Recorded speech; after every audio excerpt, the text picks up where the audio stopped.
नमस्कार दोस्तों, स्वागत है आपका टिकटॉक विद गौरव में। मैं आपके साथ गौरव मिश्रा। आज हमारे साथ मौजूद है एक ऐसी एक्ट्रेस जो 90 के दशक में काफ़ी पॉपुलर रही और आज भी पॉपुलर है। तेलुगु तमिल में लगभग 100 से अधिक मूवी इन्होंने की है। वर्तमान में भी इनकी कई सारी मूवी और वेब सीरीज आ रही हैं। इनकी आइडेंटिटी देने के लिए मैं आपको बताऊँगा। सबसे अधिक मशहूर आप जानते होंगे मनोज प्रभाकर जी को, जो कपिल देव के बाद सबसे बड़े ऑलराउंडर रहे क्रिकेटर क्रिकेट की दुनिया में। बहुत मौजूद हैं प्रभाकर मैम। नमस्ते मैम। मैम कैसा लगा खजुराहो आप यहाँ पर आए? यहाँ के लोगों का प्रेम। हाँ, लोग बहुत अच्छे हैं। हॉस्पिटैलिटी यहाँ की तो अव्वल नंबर पे है। मतलब पूरे इंडिया में घूमी हूँ, लेकिन जो भोपाल की हॉस्पिटैलिटी है ये एक्चुअली अभी तक वो नवाबों वाला चल रहा है। अपने गेस्ट को कैसे ध्यान रखना, हर चीज़ का कैसे लुक आफ्टर करना, बहुत अच्छा लगा। सफ़र कैसा रहा मैम अब तक का आपका? सफ़र मतलब शुरू से लेकर अभी तक मेरे करियर की 90 दशक हाँ, जब मैं 90 में आई थी। अभी तो खैर शादी के बाद पूरे 20-22 साल का लंबा गैप आ गया। मेरी फर्स्ट फिल्म थी जानते रहना, जो रौनक के साथ थी, which was a super hit. फिर हमने साथ में सैनिक की, तहकीकात की, नज़र के सामने अक्षय के साथ अच्छे के साथ थी। हाँ, मैं उनकी सिस्टर का रोल प्ले किया। अच्छा, काफ़ी हिट मूवी रही वो तो। सैनिक एंड देन आई डिड नज़र के सामने, जिसमें मैं उनके ऑपोजिट थी। दिल की बाजी की, तहकीकात की, तमिल तेलुगु मलयालम कन्नड़ा में काफ़ी मूवीज़ की। फिर उसके बाद शादी हो गई तो प्रभाकर जी का जो बेस है वो बेसिकली दिल्ली है। अगर बॉम्बे होता तो मैं कंटिन्यू रखती, लेकिन क्योंकि दिल्ली हो गया तो पूरा ये जो 20-22 साल बच्चों की परवरिश में और घर गृहस्थी में ही निकल गए।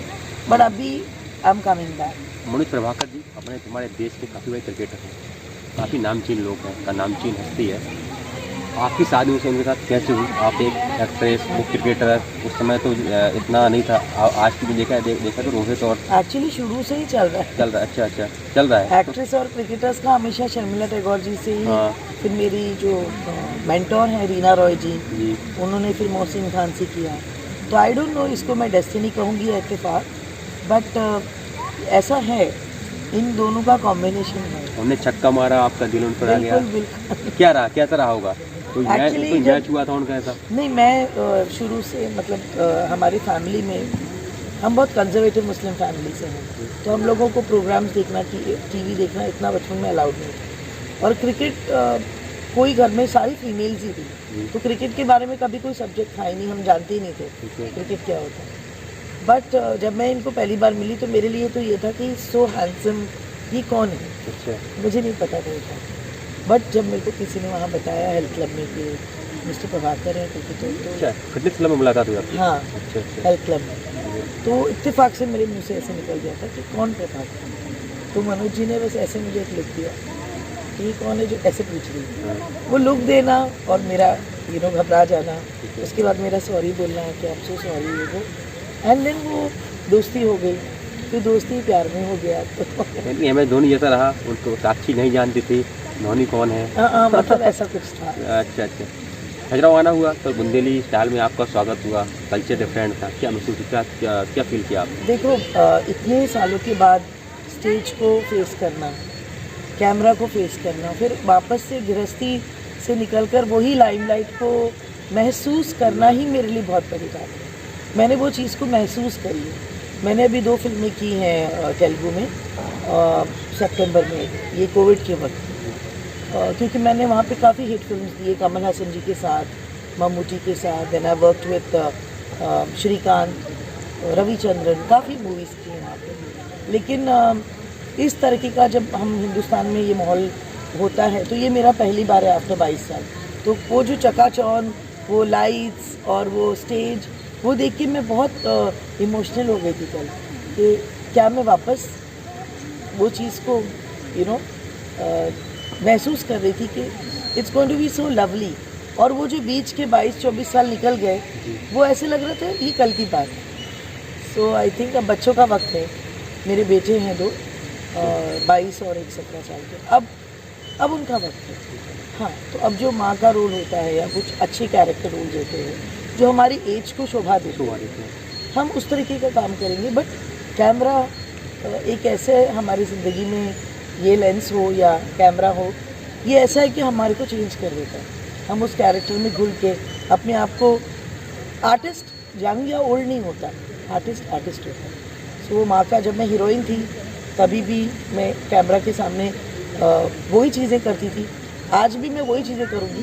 फ़र्क सिर्फ इतना हो गया है कि उस वक्त हमारी उम्र के हिसाब से रोल मिलते थे, आज इस उम्र के हिसाब से जो अच्छे कैरेक्टर रोल्स होंगे तो मैं उसे लूँगी और पूरी शिद्दत के साथ निभाऊंगी और अच्छा काम करने के लिए। अब तुम्हें कोई मूवी आने वाली, वेब सीरीज क्या आ रहा है आपका? मैंने वीनू दा की दामिनी साइन की है।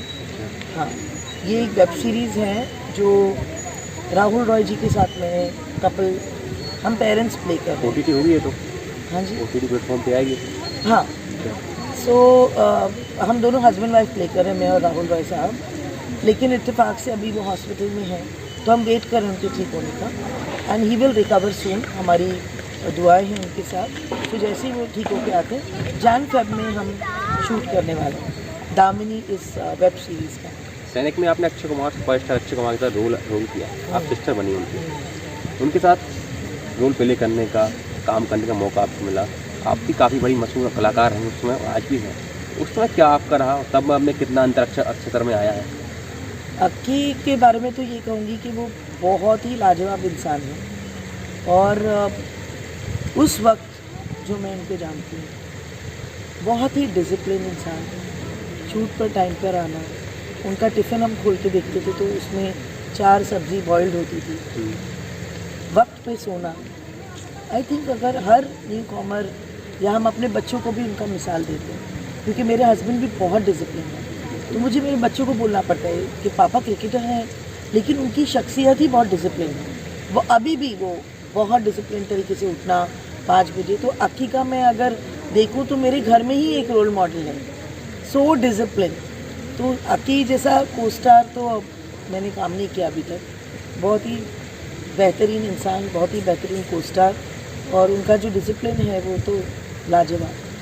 आपका आना हुआ खजुराहो, बुंदेलखंड की धरती पर, किस नगरी खजुराहो है, इस पर क्या कहेंगे? मंदिरों को निहारा होगा, आपने देखा होगा? हाँ, अभी तक मौका नहीं मिला है देखने का, लेकिन मैं अपने हस्बैंड के साथ 20 साल पहले खजुराहो आई। आ चुकी हैं? आ चुके हैं। अच्छा, ये मेरा पहला ट्रिप नहीं है, तब हमने घूमे थे 20-22 साल पहले, मनोज जी के साथ में आई थी। और ऐसे में मतलब मैं मंदिरों को देखती रहती थी कि क्या ये सच है, कैसे बनाया होगा। आर्ट मतलब 500 साल पहले या पता नहीं कितना पुराना है, लेकिन ये जो आर्ट है अब नहीं हो सकता। This is one of a kind. ये जो खजुराहो के टेम्पल्स हैं, जो दूर दूर देशों से लोग आते हैं देखने के लिए, इसलिए नहीं आते क्योंकि ये एक सेक्स सिंबल पोजेज हैं, ये तो बुक्स में भी हम देख सकते हैं, बट इसकी जो आर्ट है, कैसे बनाया होगा, एक एक चीज़ पे कैसे काम किया होगा, दिस इज़ अनबिलीवेबल। मतलब बहुत ही लाजवाब, ब्यूटीफुल। मंदिर तो अभी अभी घूमे नहीं आपने हज़ार आगे, क्योंकि 20 साल में काफ़ी अंतर आ गया। हाँ, अभी मुझे डिफरेंट हो गया है खजुराहो में, तब अब में खजुराहो बहुत अंतर डिफरेंट आ गया है। तो अभी आपका आना हुआ, जिस बाय कार से आप आए हैं हाँ। भोपाल से, तो क्या कैसा, कितना डिफरेंट लगा आपको यहाँ में आने में? काफ़ी नहीं, बदलाव हुआ? मैं बाय कार नहीं आई थी 20 साल पहले, तो फ्लाइट से। नहीं, अभी क्या बोला मैंने? अभी तो ऐसे फ्लाइट बंद नहीं है? फ्लाइट बंद है, लेकिन जिस तरह के रोड्स वगैरह से हम आए तो हमें ऐसा लग रहा था थोड़ा थोड़ा पार्ट ऑफ जयपुर है, राजस्थान की फील आ रही थी। यू नो, पहाड़ एक तरफ, रोड्स अच्छे थे, एंड इट वाज नाइस। डर नहीं लग रहा था क्योंकि हम 8 घंटे का सफ़र करके आए हैं। सो एक दहशत होती है अगर हम दूसरे पार्ट ऑफ द इंडिया जाते, जैसे दिल्ली से अगर हमें यूपी साइड जाना हो तो हम कभी रिस्क नहीं लेते, रात के वक्त निकलना। हम 3 लेडीज़ एक कार में थी, फिर दूसरी गाड़ी में भी और लोग थे। महसूस डर का नहीं था, बहुत ही रिलैक्स्ड, हाँ, अच्छा था। बॉलीवुड में कितना अंतर आया 90 के दशक से लेके आज का समय आ गया, कई सारी एक्ट्रेस नहीं आ गई, कितना अंतर आया? तब की अदाकारा अलग थी, आज अलग हैं, कितना डिफरेंट देखते हैं आप? बहुत चेंजेस हैं। मतलब हमारे ज़माने का, मतलब उससे भी पहले बहुत सिंपल था। हमारे टाइम पे भी हम काम करते थे, मिक्स अराउंड होते थे, पार्टियां करने जाते थे, शूट के बाद you know we had the energy level to दूसरी मूवी की शूट कर लो। अब ये फ़र्क आ गया है कि एक आर्टिस्ट के एक ही टाइम पे एक काम दिया जाए, तो उसकी पूरी कंसंट्रेशन उसी रोल में होती है, उसी काम में होती है। ये नहीं है कि आज मैंने दोपहर में ये रोल किया तो अब शाम को जाके मेरा कैरेक्टर कुछ और है। तो हम लोगों को उस टाइम पे ये सारा बहुत था, हम लोगों के ऊपर रिस्पॉन्सिबिलिटी बहुत ज़्यादा होती थी कि 2-2 मूवीज़ एक साथ शूट कर रहे हैं, एक कैरेक्टर कुछ और प्ले कर रहे हैं। अभी एक आर्टिस्ट को बहुत पैम्पर्ड किया जाता है। हमारे ज़माने में ड्रेस डिज़ाइनर होते थे, लेकिन ये नहीं होता था कि उनके लिए एक वैनिटी वैन हो, अलग चीज़ें हो। अभी स्क्रिप्ट पहले दी जाती है, 1-2 महीने पहले दी जाती है कि आप अपनी तैयारी करो, तो दैट वे बहुत ज़्यादा, और ये फ़र्क बहुत अच्छे के लिए आया है। सो अभी जो जनरेशन इसको एंजॉय कर रही है, हमने नहीं किया। हमें उसी वक्त डायलॉग लिख के दिया जाता था और हम अपने डायलॉग उसी वक्त बोलते थे और अपना परफॉर्मेंस करते थे। अभी तो इन हैंड प्रोफेशनलिज्म इतना अच्छा आ गया है, इट्स वेरी नाइस। इस फेस्टिवल में थीम इस बार दी गई श्रद्धांजलि के ऊपर है, जो हमारे बीच नहीं रहे कलाकार, तो क्या कहेंगे? सुशांत सिंह, बुंदेलखंड की एक स्थान है देसाज पटेरिया, आपने सुने उनके सॉन्ग सुने होंगे। क्योंकि देसाज पटेरिया हमारे बुंदेलखंड की स्थान कहे जाते हैं, उनका ही पोस्टर लगा हुआ है, श्रद्धांजलि दी गई उनको। तो सुशांत सिंह नेपोटिज्म के ऊपर बहुत सारे सवाल उठे, तो कुछ कहेंगे आप, कुछ कहना चाहेंगे? नेपोटिज्म अगर होता तो ये जितने भी कलाकार हैं, ये कैसे बन जाते अमिताभ बच्चन और दिलीप कुमार? बिल्कुल। इनके तो बाप दादा कभी स्टार्स नहीं थे ना, तो I don't agree with the nepotism word. मेहनत का कोई तोड़ मरोड़ है ही नहीं। मेहनत करोगे आप आगे बढ़ोगे, और इस इंडस्ट्री को डिसिप्लिन, मेहनत सुशांत सिंह राजपूत करके आए हैं। अगर नेपोटिज्म होता तो वो इतना आगे नहीं बढ़ते। जो ज़िंदगी सुशांत सिंह राजपूत जी ने देखी, वो बहुत मेहनत किया उस बंदे। MS धोनी जैसी मूवी को करना कोई जोक नहीं है। उनको ये फिल्म मिली है तो नेपोटिज्म की वजह से नहीं मिली, किसी ने उनको ऑफ़र नहीं दिया था। ये मूवी उनके काबिलियत को देखकर मिली। हम लोग फिल्मी बैकग्राउंड से नहीं, फिर भी हम कुछ बने, तो नेपोटिज्म के शब्द मुझे तो नहीं लगता। अब अगर आप मुझे एक चीज़ बताएं, मेरे हस्बैंड क्रिकेटर हैं, अगर मेरे बच्चों का इंटरेस्ट क्रिकेट में होता तो वो सपोर्ट करते ना। अब हम इसको नेपोटिज्म कैसे कह सकते?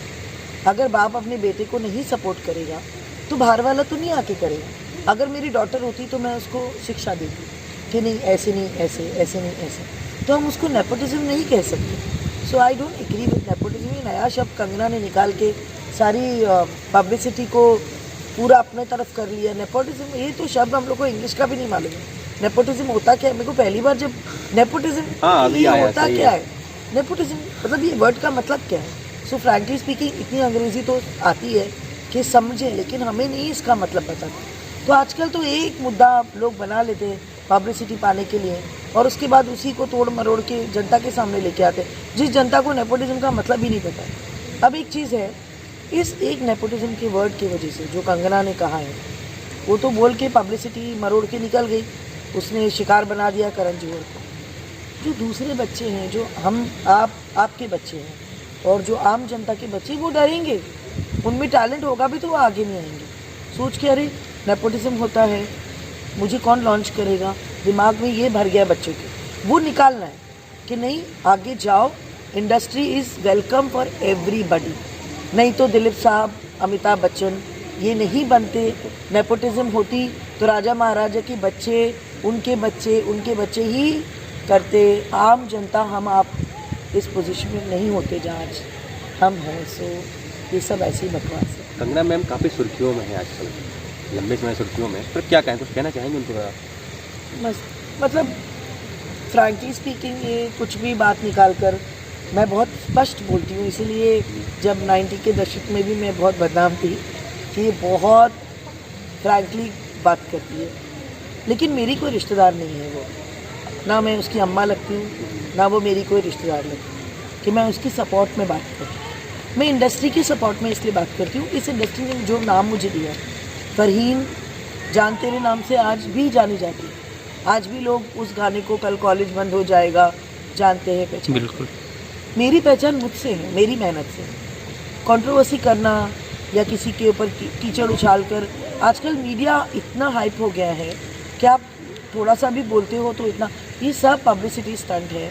उनके पास काम नहीं है, और थोड़ा बहुत भी होगा तो वो भी ऐसे हरकतों से चला जाएगा। Industry is welcome for everybody, but ऐसे हरकतें करना, मुझे तो लगता है वो सिर्फ पब्लिसिटी के लिए ये सब करती है, क्योंकि अब कुछ तो चाहिए ना मुद्दा। तो मेरे ख्याल से उनको बिग बॉस में जाना चाहिए, क्योंकि she can give the content. अपनी बात में ही विराम देना चाहूँगा। हमारे साथ मौजूद है मैम, कलाकार हैं, अदाकारा हैं, 90 दशक की काफ़ी पॉपुलर एक्ट्रेस हैं, मैम ने साफ तौर पे कहा कि नेपोटिज्म शब्द को ही दरकिनार कार्य करती है मैम। कहीं ना कहीं ये सब चीज़ एकदम पॉपुलरिटी पाने के लोग कर रहे हैं। मैम का ये भी कहना है कि खजुराहो के लोगों का प्रेम काफ़ी मिला है बुंदेलखंडी धरती पर, जो यहाँ पर आए हैं यहाँ पर दोबारा आना चाहेंगे। मैम इसके पूर्व भी यहाँ आ चुकी हैं, आज से 20 वर्ष पहले, दोबारा भी आएंगी, जरूर आएंगी। मिलते रहिए आपका, नमस्कार।